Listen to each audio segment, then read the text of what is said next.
Hey, welcome back to the Colts Corral. I'm Brian Bibey, your host, and tonight we're joined by head coach Nick Mayle and standouts Malachi Poling and Landyn Carpenter of the Philip Barber High School football team. Colts are coming off a strong win over the Elkins Tigers last Friday night, and now they're preparing for a Friday night showdown against another tough team, the South Harrison Hawks. We're going to break down last week's performance. We're going to preview what's ahead, and then we're going to hear from two key players about their roles and expectations for the rest of the season here. So, what do you say, man? Let's go ahead and get into it. Sounds good. Coach Mayle, let's talk about last Friday night, man. The atmosphere was electric. I mean, it was first home game after four away games. Some tough competition there. Again, Elkins, another tough game. And, I mean, you tell me about leading up to that week. Tell me about pre-game. Tell me about when you guys come out of that tunnel, man, and see everybody there, what's going on, because that place was packed. Yeah, it was a pretty awesome experience. I mean, there were a lot of people here. I mean, I took a minute and just kind of, I really don't like to reflect on things while you're in the middle of it, but I did take some time to just look around and just see where we've came in the last, 5 years. And, the crowd's full. If you looked at the bleachers, it was probably 2/3. You see blue and white. And then, the kids having they got a tunnel to run out of, and, we got blackout uniforms coming out, which we surprised them with pregame, which was pretty cool.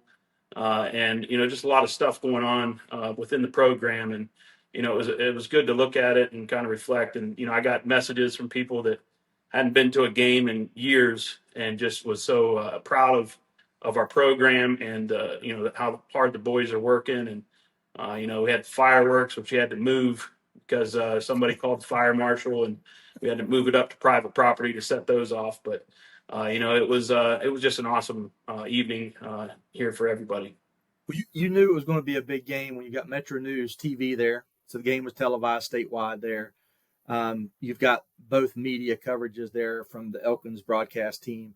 You've got both TV crews there, so this was a big deal and a big win for you guys. I want to talk about, first of all, let me congratulate you guys on that win, first and foremost. Tell me, Coach, what are some of the biggest positives, some of the best takeaways that you took from that Elkins game from your team? Well, I just really appreciated our preparation going into the game. The guys really bought into the game plan, watched a lot of film. I have a guy like Mason Jones that playing linebacker there that was pretty much calling out the plays, as they're developing based upon the reads that we gave him as coaches.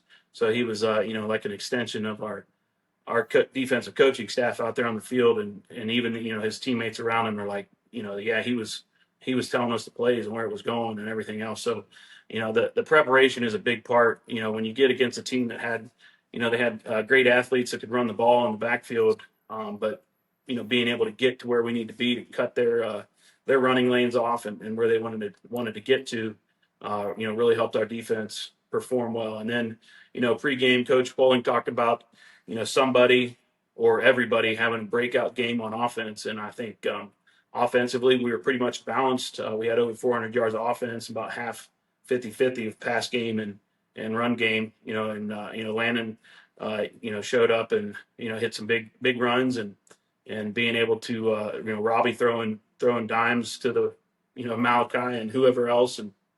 And then being able to mix Cam in there in the Wildcat package that we had going on, it really helped to, kind of keep their defense on their heels.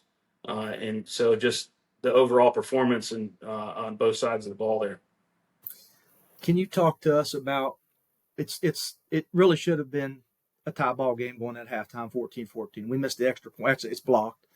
And then we go for two and we don't get it. So we're down 14-12 at halftime. Can you talk to us about what was said at halftime? Because, and obviously the adjustments that you guys made based on your halftime or the second half performance of the football team was absolutely outstanding. It was domination, quite frankly. Can you talk about that halftime discussion and then what you guys did a little bit differently? Are you able to do that for us? Well, I think the only adjustment we made was on like our PAT field goal stuff because, and that got addressed Saturday on film. And then we've hit that a couple times this week in practice already. Just stepping, just basic mechanics and, we were allowing inside rushes that allowed for them kicks to get blocked. And, I told the guys, I call them the small points, and them small points are very important when you get in a close ball game. So, if you miss an extra point, then the next time you got to go for two, and now you miss that two, and now your touchdown's only worth 4 instead of 7. So, we got to be able to get all those small points when we have an opportunity to get it. And then, in halftime, we didn't make any defensive adjustments. We just trusted the stuff that we've been practicing all week. The reads were there, so we just had to run to them. And then, we stopped them. I mean, they were the beneficiary of a couple penalties that continued their drives. So we just needed to clean up that kind of stuff. And, offensively, we knew that we had some stuff open that would hit, and just keep grinding it. And, we turned the intensity up, knowing that, they hadn't really played 2 halves of football all year, because they've, averaging almost 50 points a game.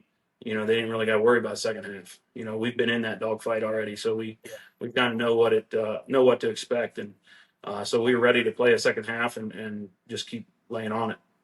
I felt like the defense kept getting better as the game progressed. Did you guys see that on tape?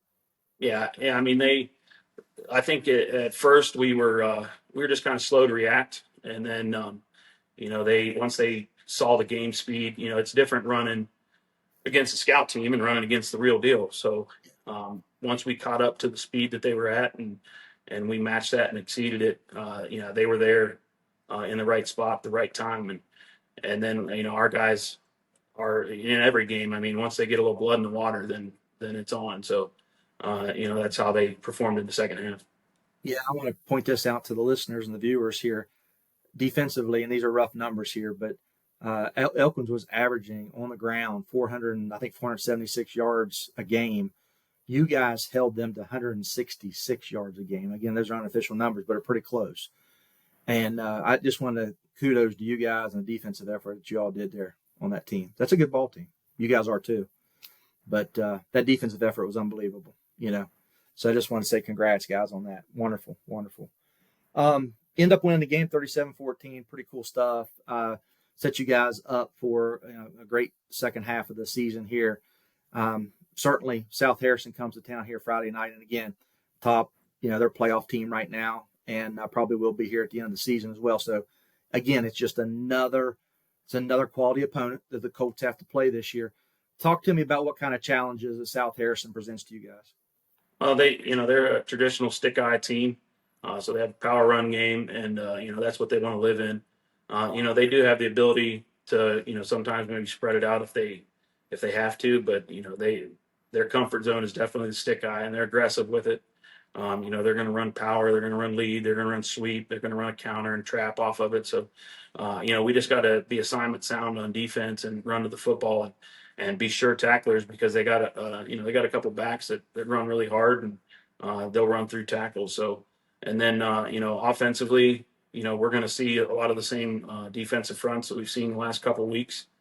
So we're offensively, nothing real exotic that we haven't played against already. So, game planning, we can take advantage of some of that stuff and that they're going to give us and execute offensively, and then clean things up on special teams to, make an impact in that phase of the game also. No, appreciate that insight. Let me ask you this. 2 questions left, Coach. What's your message been to the team in practice this week heading into this next stretch of games? Not just South Harrison, but this next stretch. I mean, the big thing is, this week, coming off of that win, I think I got more messages from media and coaches and everything else congratulating us on a win than maybe we did for a playoff win. And the big thing is and it's been the message all year, is there's no ego where we go. So, we got to be able to, that was one game, that's not the rest of the season. And, when we live in standards and live in our culture, we don't live in hype. So if you buy into the hype that's coming from the outside, then you can easily be distracted. So, we got to stay on mission and keep striving to meet our standards daily. And then, continue doing what we need to do. And then, they release playoff projections or playoff points every week, but, that don't matter amount until week 11 when, that last horn rings at the fourth quarter of your last regular season game. So, we just got to take it one game at a time, stay on mission, and just keep working. Last question for you before we get into the guys. How have players like Malachi and Landon, how they stepped up this season for you guys as a coaching staff? Yeah, I mean, we did something that's wild, and we recruited our own hallways and got Landon to play football. He's only played just his 8th grade year football, but he's an incredible athlete, and he's a great baseball player, great basketball player, and we knew that he could add something special to our team. And he came came out first week of camp, and it was a little bit of a learning curve, but I think the biggest improvement he's made is defensively at his linebacker position. He's really figuring that stuff out. We're blessed to have him on the team. And then, Malachi, when Malachi was a freshman, he was not the Malachi you see now. I think Malachi might have been like 5'8", 5'7", maybe less than that. But he was a pretty small dude, kind of scared. But now he's just grown into an animal that, we know that he's a basketball player, and he can play above the rim on the basketball court, and he can play against most cornerbacks on the football field. So, we're going to take advantage of that. And, he's quietly probably the fastest kid on our team. And it doesn't show it all the time, but you probably saw it when he ran that screen pass there on Friday. He's got some breakaway speed that he's capable of getting to. And, he's just super athletic. And his biggest improvement is probably also on the defensive side of the ball.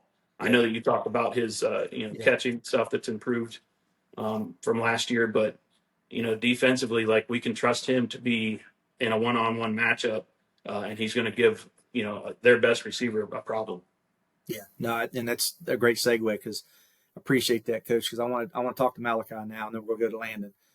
Malachi, let's one-on-one, man. Let's just talk. Just tell me as is, all right? So I've watched you grow up, all right? Been doing the games now for 3 years for you guys, and I've always felt like on the defensive side of the ball, you're a lockdown corner, man. Put you in the secondary wherever you go. I really feel like your offensive game this year has just been taken to a whole nother level. I'm looking at your stats right now. Through 5 games, 17 receptions, 328 yards, six touchdowns. I'll take that stat line all day long, So I just want to congratulate you on that, first and foremost. I know the work that you've put in.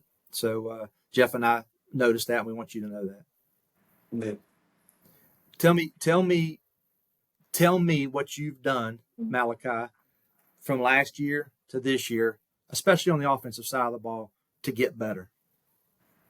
To be honest, I was kind of lazy this summer.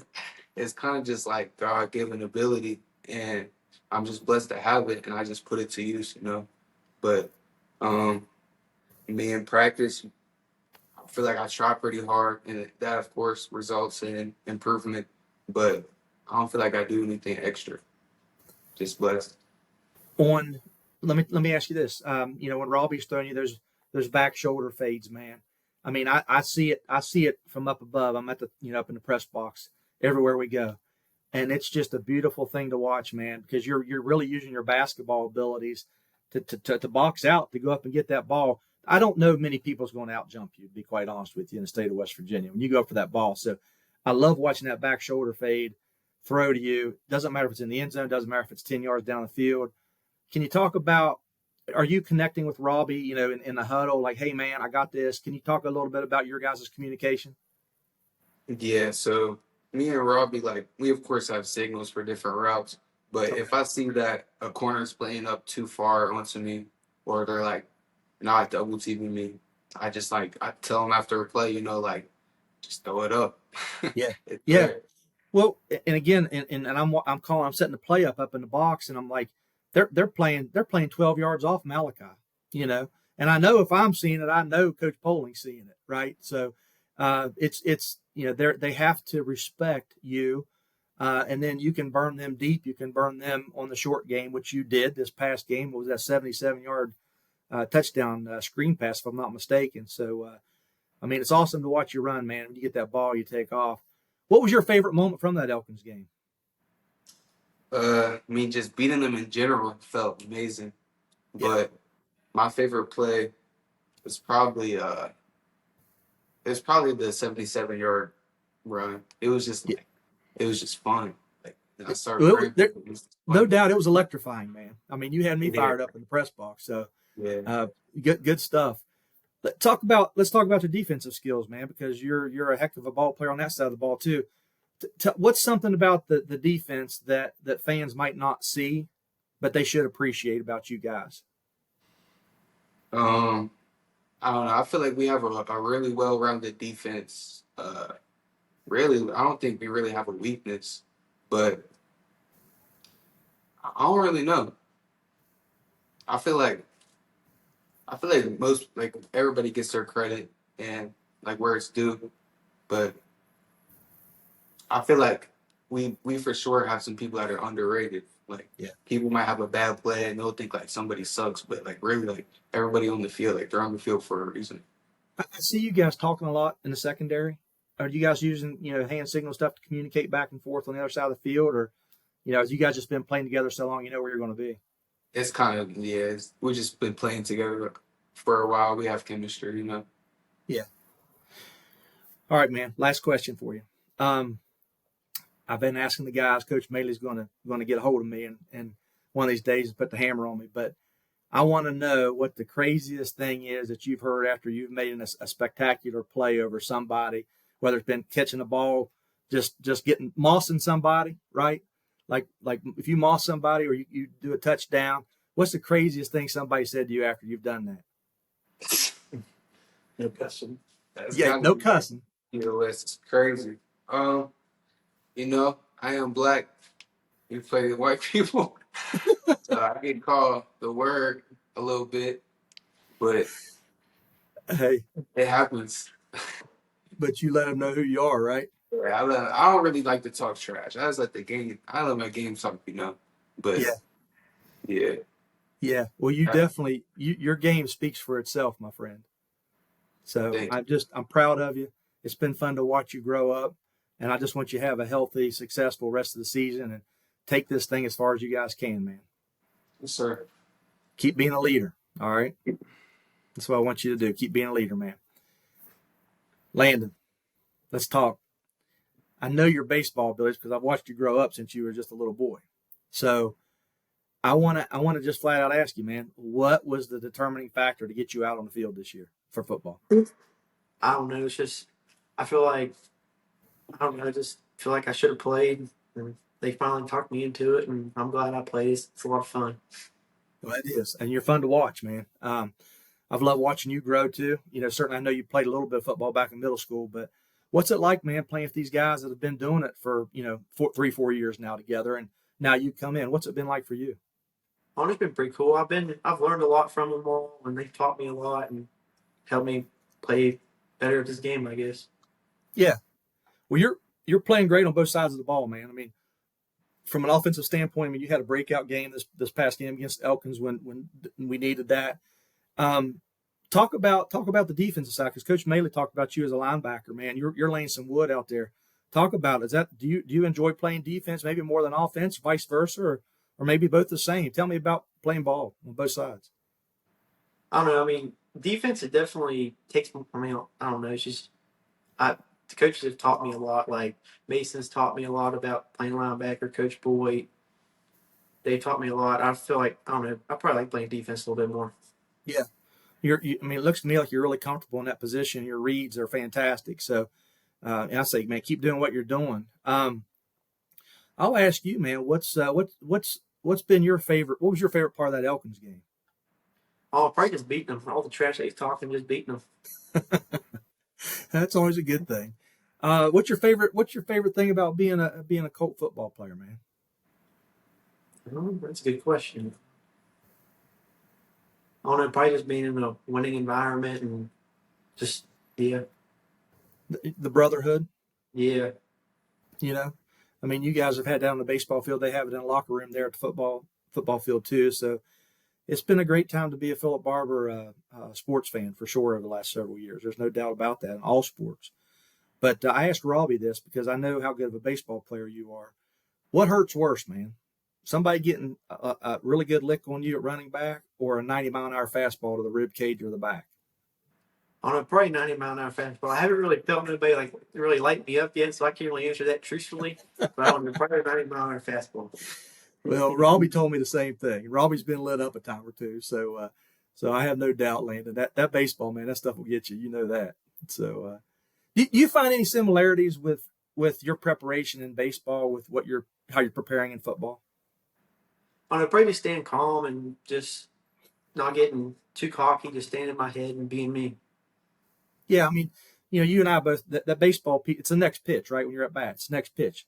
You can go 0 for 3, have a heck of a day, 3 strikeouts, and you're fourth at bat, man. You crank one, out of the ballpark. And, I mean, it's no different, right? You get stuffed 3 times in a row, the fourth carry, man, you're off for a 60-yard touchdown. So, the mindset, right? Yes, sir. Yeah, exactly. Well, let me ask you this, man. You've been on the field here now for what 5 games. What's the craziest thing's been said to you? No cussing. I don't really talk very much. The only time I really talk is when people talk to me, but nobody's really ever said anything to me, to be honest with you. Okay. I mean, there's Elkins, somebody said something to him, but I'm not going to say what they said. I'm not going to say what I said back to them, but yeah. Hey, the fact of the matter is you guys let your play do the speaking, and that's the best thing that you can do, right, at the end of the day. So you're 3-2, guys. You're heading into the second half of the season here to make a playoff push. And I know Coach Mayle will be the first to tell you, everybody, it's one game at a time, and it is. But, man, the community's proud of you guys. We really are. The whole team, enjoy watching you guys play. And it's been great to have you home, Let's hope we have a great turnout again this Friday night. The weather's been fantastic for you guys this year. It should be again Friday night. So let's keep it rolling, man. What do you say about that? Sounds like slam, man. Yeah, absolutely. Coach Mayle, before we wrap this thing up, anything you'd like to add for the community, for just the good of the order? Yeah, just a couple things. One, today, my wife and I, it's our 20-year anniversary, so that's a big deal. Yes. And then for Friday, there is a community tailgate pregame. I think it starts at 5:30. Sponsored by Broadus Hospital, Vandalia Health. So you can come down and get free hot dog and music and all that kind of stuff. I think they're having some yard games and that kind of stuff. I'm glad you said that, because Robin Humphreys would have my hide if I didn't say this. So thank you. Yeah. So yes, and then go ahead.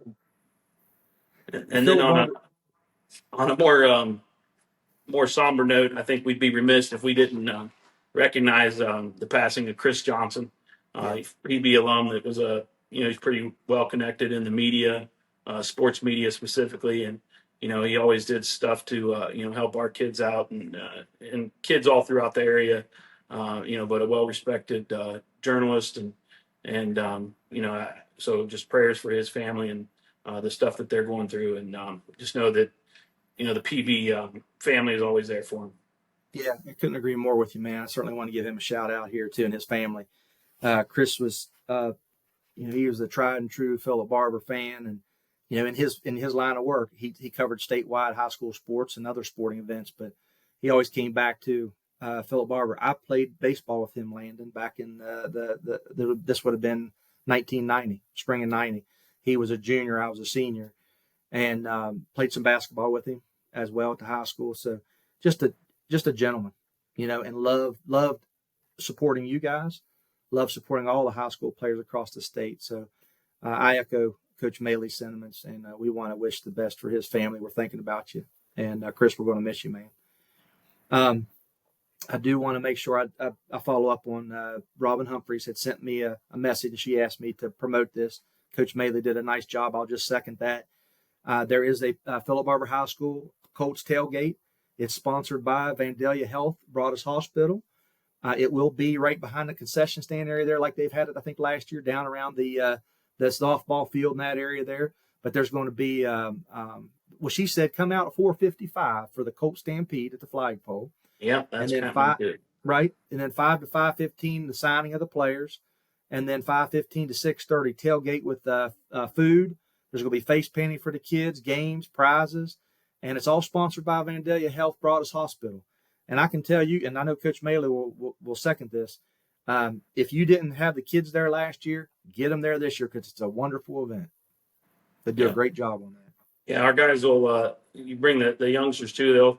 They'll sign their T-shirt, or if they bring a football or something like that, we'll hang out outside of the locker room there about 5:15, something like that, and sign their the stuff for them. That's for the younger fans. So we love everybody, but I don't think our guys want to be signing some 40-year-old man's shirt. So let's keep it for the kids.